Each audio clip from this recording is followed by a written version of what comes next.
प्रशांत किशोर ने एक चीज तो है कि पलायन के मुद्दे को राष्ट्रीय फलक पर ला दिया है, बिहारी अस्मिता को राष्ट्रीय फलक पर उन्होंने लाया है, उन्होंने लचर शिक्षा व्यवस्था को एक्सपोज किया है, उन्होंने दिलीप जायसवाल ऐसे व्यक्ति को खुले आम चैलेंज किया है, उसने अशोक चौधरी ऐसे व्यक्ति को आंख में आंख डालकर बोलता है कि तुम चोर हो। साथियों, यह कोई अलग बात है क्या कि नेपोटिज्म का अगर कोई सबसे बड़ा उदाहरण है तो वो अशोक चौधरी हैं। इनकी बेटी में क्या मेरिट है संभवी चौधरी में, जिन्होंने इन्होंने टिकट देकर एडजस्ट किया? क्या मेरिट है उस लड़की में, बताइए मुझे। क्या इनके दामाद में मेरिट है सायन कुणाल में, जिसको इन्होंने धर्म न्याय परिषद का मेंबर बनाया? आप मुझे इन प्रश्नों को बताइए। तो अगर आपको लगता है कि जो प्रशांत किशोर मुद्दे उठा रहे हैं वो मुद्दे बहुत ही तार्किक मुद्दे हैं, और अगर आपको लगता है कि प्रशांत किशोर ये चुनाव हारते हैं तो प्रशांत किशोर की हार है, तो आप गलत हैं, आप फरेब में जी रहे हैं। अगर प्रशांत किशोर ने पलायन के मुद्दे को उठाया, अगर प्रशांत किशोर हारेंगे तो दिल्ली की सड़कों पर जो बिहारी रेखा खींच रहा है उसकी हार है, जो बेंगलोर के ट्रैफिक पर जो मोटरिंग हो रहा है वह उसकी हार है,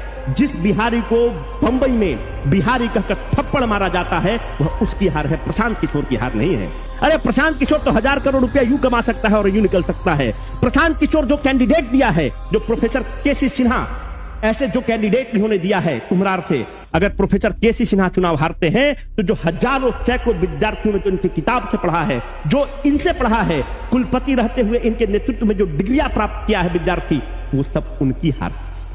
यह प्रशांत किशोर की हार नहीं है। मुद्दे हमारे यही होने चाहिए कि मुद्दा हमारा बेरोजगारी होना चाहिए, मुद्दा हमारा लचर शिक्षा व्यवस्था होना चाहिए, जर्जर अस्पताल, डीएमसीएच की अस्पताल अच्छी है कि नहीं ये होना चाहिए, आपके जिला अस्पताल में आईसीयू और वेंटिलेटर की फैसिलिटी है कि नहीं इस पर होना चाहिए। आप भाजपा, कांग्रेस, जदयू, जनसुराज करते निकल जाएंगे, पर जब अपने बाप को स्ट्रेचर पर ढोते ढोते फर्स्ट फ्लोर से सेकंड फ्लोर और सेकंड फ्लोर से थर्ड फ्लोर और एमआरआई वाले बिल्डिंग में जब आपको घुसाएगा तो उस समय आपको पता चलेगा कि देश में और बिहार में कुछ नहीं चाहिए, मात्र हमें दो चीज चाहिए, एक अच्छा स्वास्थ्य व्यवस्था चाहिए, एक अच्छा हेल्थ सिस्टम चाहिए और एक अच्छा हमें एजुकेशन सिस्टम चाहिए। उसके बाद बिहारी कैपेबल है कि वो सब काम को कर सकते। तो हमें ये नहीं सोचना चाहिए कि कौन व्यक्ति जीत रहा है, कौन व्यक्ति हार रहा है। प्रशांत किशोर का हार ऐसे ऐसे जो लोग हैं, जो ताकतवर लोग हैं, जो हनक से बिहार में चलते हैं, ऐसे लोग हैं जिनको लगता है कि हम पे कोई प्रश्न नहीं उठा सकता है, उन लोगों की जीत होगी। प्रशांत किशोर का क्या है, 1000 करोड़ रुपया का ऐसे भी ये गाइडेंस देते हैं, ऐसे भी सलाहकार हैं, स्ट्रेटेजिस्ट है,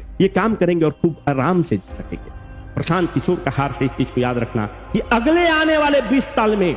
कोई भी व्यक्ति अगर इन सरकार और इन ताकतवर लोगों के खिलाफ आवाज उठाएगा तो लोग उसका इसी तरह से मजाक करके बैठा देंगे, मजाक उड़ाकर बैठा देंगे कि तुमसे पहले 20 साल पहले प्रशांत किशोर एक डॉक्टर का लड़का था जो इन लोगों से टकराने की हिम्मत